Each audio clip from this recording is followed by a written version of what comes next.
Eu aposto que você já ficou em dúvida entre duas alternativas no Enem e acabou marcando a resposta errada. Nesse vídeo eu vou te explicar por que isso acontece e como reverter essa situação. Seja muito bem-vindo, seja muito bem-vinda. O meu nome é Agatha e eu sou estudante de Medicina da Federal. Hoje nós vamos falar um pouco sobre o que eu fiz para conseguir evoluir a minha nota em linguagens. Bom, eu comecei o vídeo falando sobre quando a gente fica em dúvida entre duas alternativas no Enem. E isso acontece por quê? Porque os autores das questões do Enem, que estão lá na prova do Enem, eles utilizam uma coisa chamada distrator, que são palavras ou expressões utilizadas necessariamente, única e exclusivamente para te fazer ficar em dúvida e errar a questão.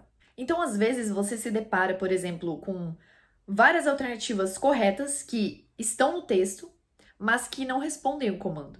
E é por isso que você acaba se confundindo e fica, nossa, mas essa aqui tá correta, mas essa aqui também. Pô, mas peraí, você também parece meio correta. Mas na verdade, só existe uma resposta para cada questão. E é isso que causa dúvida em muita gente e que te faz errar muita questão no Enem.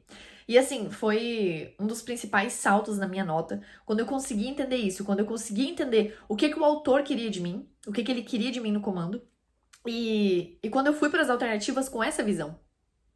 Porque sempre vai existir mais de uma alternativa correta. A questão é que só uma delas vai responder o comando corretamente. E eu falei sobre isso hoje lá nos stories e é exatamente isso. Só existe uma alternativa que responde o comando. Nossa, Agatha, mas isso é muito óbvio. Eu também achava. Quando eu ouvi essa frase pela primeira vez, eu também achava óbvio. Mas depois que eu comecei a perceber isso, eu pensei, meu Deus, é por isso que eu tô errando as questões de interpretação do Enem. E até as outras, né? Porque não é só nas questões de interpretação que isso acontece. Acontece em ciência da natureza, acontece em matemática, enfim. A todo tempo estão querendo fazer você errar as questões do Enem. E isso acontece porque tá se tornando uma prova muito competitiva, com a nota de corte muito alta, principalmente para cursos mais concorridos como medicina. A nota de corte não vai baixar, ela sempre vai aumentar, sempre vai ficar mais competitivo. E a função dos distratores é realmente essa, tudo bem? Tá, tudo bem, Agatha, eu já entendi o que são esses distratores aí, mas o que eu posso fazer para aumentar a minha capacidade interpretativa e conseguir acertar mais questões de linguagens, não só de linguagens, mas em todas as áreas do Enem aí, melhorando na interpretação? Uma das chaves de uma interpretação bem feita é a paráfrase. E por que eu digo isso? Porque fazendo a paráfrase, você vai demonstrar para o seu cérebro que você realmente entendeu o que o autor quis dizer. Agatha, mas espera aí, o que é paráfrase? Paráfrase é você traduzir as palavras do autor, só que com as suas próprias palavras. Então, por exemplo, você vai ler um trechinho ali, uma frase, por exemplo, você vai ler ela, vai parar e vai, tá, agora eu vou transcrever essa frase mentalmente com as minhas próprias palavras. Isso vai demonstrar o quê? Que você realmente entendeu o que está escrito. E é aí que começa a mágica da interpretação. Então, assim, faça paráfrase em tudo, tanto no enunciado quanto no comando, que não são a mesma coisa, quanto no texto, quanto nas alternativas, tá? É muito importante e você vai ver que a sua interpretação vai dar um salto enorme. Isso eu apliquei também na minha rotina. Obviamente, tudo que eu fiz aqui eu apliquei e deu muito certo. E você pode fazer isso treinando no seu dia a dia, realmente pegando ali folhas, livros, frases soltas e treinar a paráfrase. Que daí você vai colocando isso na sua rotina e vai aumentando a sua capacidade de parafrasear por aí, inclusive na prova do Enem.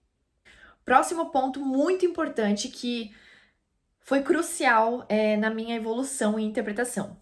Leitura ativa. Agatha, o que é leitura ativa? É você conversar com o texto. Mas, Agatha, eu vou conversar com qual texto? Você não vai fazer isso na prova do Enem. Porque a gente vai falar daqui a pouco que na prova do Enem, para resolver as questões, a gente faz uma leitura chamada leitura dinâmica, que obviamente não é a leitura ativa. A leitura ativa você faz durante a preparação. Eu digo que, assim, você estudar para o vestibular, você conseguir entender alguma coisa, e inclusive a interpretação, você precisa seguir algumas etapas. Então, por exemplo, para construir um prédio, você não começa construindo da cobertura, você começa no térreo.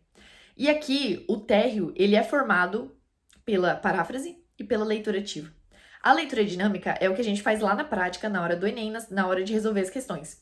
Só que tá lá na cobertura. E você não começa por lá. E se acaso você começar por lá, que por exemplo foi um dos meus erros, né? Lá no começo da minha preparação, eu realmente comecei por cima, não comecei por baixo, foi um dos meus erros. As coisas não vão fluir de uma forma rápida.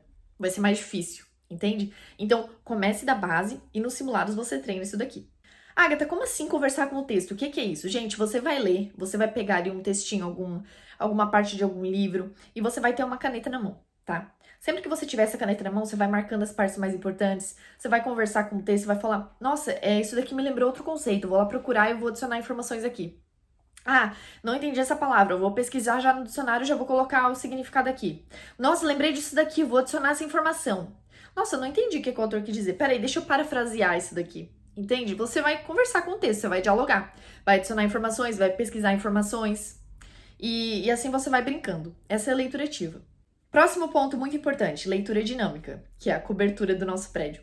O que é a leitura dinâmica? É você não ler da forma convencional, que é o quê? Começar de cima, depois ir para baixo, depois... Não é seguir uma ordem lógica. Qual que é a ordem de resolução das questões do Enem? Primeiro, você lê o enunciado mais o comando, que eu já falei que não é a mesma coisa. O enunciado, ele vai estar te dando uma ideia do que ele vai perguntar, mas o comando é a ação que você tem que realizar, entende? O que você precisa procurar no texto. Então, você vai primeiro começar pelo enunciado mais o comando, depois você vai no texto e depois para as alternativas. E sempre que você voltar nas alternativas, você volta no comando para não perder esse fio da meada e não cair em distrator. Agora eu já vou linkar com uma parte muito importante, porque na leitura dinâmica você também vai fazer marcações. Agatha, eu vou marcar o quê? As partes mais importantes.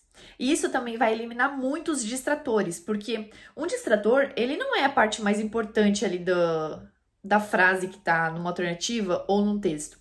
Ele é só um além, entende? Que vai te fazer ficar pensando, nossa, mas isso aqui é realmente aquilo que ele falou no texto. Não, não é. Ele é o além. E quando você marca as partes mais importantes, você tira esse além. Você tira os distratores, entende? Então, essa parte de marcações é uma parte muito importante para você eliminar isso e realmente focar na resposta que o comando pediu. Outra coisa que é muito importante e que eu indico super, principalmente lá no Instagram, aqui também para vocês, eu indico sempre. Se você me conhece por aqui, você vai fazer isso. Que é o quê? Leitura diária, tá? Leitura realmente não é leitura ativa, não é leitura dinâmica, não é leitura nada. É leitura. Ler um texto, pegar um texto para ler. Agatha, mas o que eu vou ler? Você vai ler textos que te desafiem. Eu indico você ler livros, porque vai estar lá algum livro ou outro de literatura brasileira ou clássica, em alguma questão de literatura realmente do Enem. Então, eu indico você ler isso. Literatura brasileira, leituras que te desafiem, como Machado de Assis, Clarice Lispector, que tem uma linguagem aí um pouco mais rebuscada, Lima Barreto, enfim, esses autores mais clássicos mesmo. E ler também poema, tá? Que vai aumentar bastante aí a sua capacidade de interpretar as questões de poema no Enem. Agatha, quanto tempo eu leio por dia, então, já que você tá falando pra eu ler? Olha, uns 30 minutos por dia ou umas 15 páginas, que vai dar mais ou menos a mesma coisa aí. Eu indico no mínimo isso. Outra coisa que é de extrema importância. A prova do Enem como um todo, ela é muito interpretativa, mas em linguagens não cai só em interpretação. Então, ali em literatura você vai ter pitadinha de assuntos da literatura. Ali em próprio português você vai ter alguns termos e algumas coisas bem específicas de algum assunto de português, não necessariamente algo interpretativo. Você também consegue resolver com interpretação, mas quando você junta essas duas coisas, conteúdo e interpretação, fica bem mais fácil e você resolve as questões de uma forma bem mais rápida. Então, procure os conteúdos mais incidentes ali em linguagens, né? Já que a gente tá falando de linguagens, e estude realmente eles e domine eles, tá bom? Não só os assuntos mais incidentes, né? Eu sempre falo pra você não estudar os assuntos, só os assuntos mais incidentes, mas todos os conteúdos que são cobrados que são estudados no ensino médio. Porque o Enem é o Exame Nacional do Ensino Médio. Então não caiam nessa de que, esse assunto nunca caiu no Enem, então não vai cair. Até porque no Enem 2021 também me falaram isso, e ainda bem que eu não estudei só os assuntos que já caíram, também estudei todos os outros, e realmente esses assuntos que nunca caíram no Enem estavam lá na prova. Então, assim, não caia nessa, estude todos os assuntos, começando pelos assuntos mais incidentes. Próxima coisa, treino, tá? Treino. Você não vai só vendo a teoria é muito importante mesmo. Nunca negligencie teoria. Mas você não vai conseguir consolidar e realmente entender um assunto se você não treinar, principalmente em interpretação. Então, faça muitas questões mesmo. Se você tem uma dificuldade aí com isso, separe um bloco de estudo do seu dia só para se dedicar a isso. Resolvendo muitas questões, pegando questões de interpretação de outros vestibulares até, e fazendo simulados aí. Se você já resolveu todas as provas antigas, pegue simulados de estratégia de tal lugar, do SAS também, né? Nem sei se é assim que se fala. Mas vá pegando, faça essas questões, treine bastante, pratique bastante, que é uma parte muito importante para construir aí esse conhecimento e certificar o entendimento das matérias. E eu falo sobre esses pontos porque foi o que eu fiz na minha rotina de vestibulando, foi o que eu apliquei na minha rotina de estudos e realmente funcionou. Eu consegui resolver a prova de linguagens em 1h30 e a minha nota final em linguagens ficou 738. O que é... Nossa, eu nem acreditei quando eu vi, que eu pensei, meu Deus, eu era péssima em interpretação e tirei mais de 700. Tipo, quê? Realmente fiquei muito feliz com o meu desempenho. Na minha área de membros tem um módulo específico para interpretação, no qual, além de mostrar os requisitos básicos e ensinar os requisitos necessários para interpretar, eu também resolvo questões na prática de interpretação lá com vocês. Esses foram alguns passos e pontos que eu segui quando eu era vestibulanda e que, se você aplicar na sua rotina, eu tenho certeza que você vai conseguir aumentar o seu número de acertos não só em linguagens, mas na prova do Enem como um todo. Inclusive, clicando no link que eu vou deixar aqui na descrição, você tem acesso ao vídeo Como Evoluir em Matemática no Enem. Se inscreva, deixa o like e me segue lá no Instagram porque todo dia tem dica de estudo por lá. Bons estudos!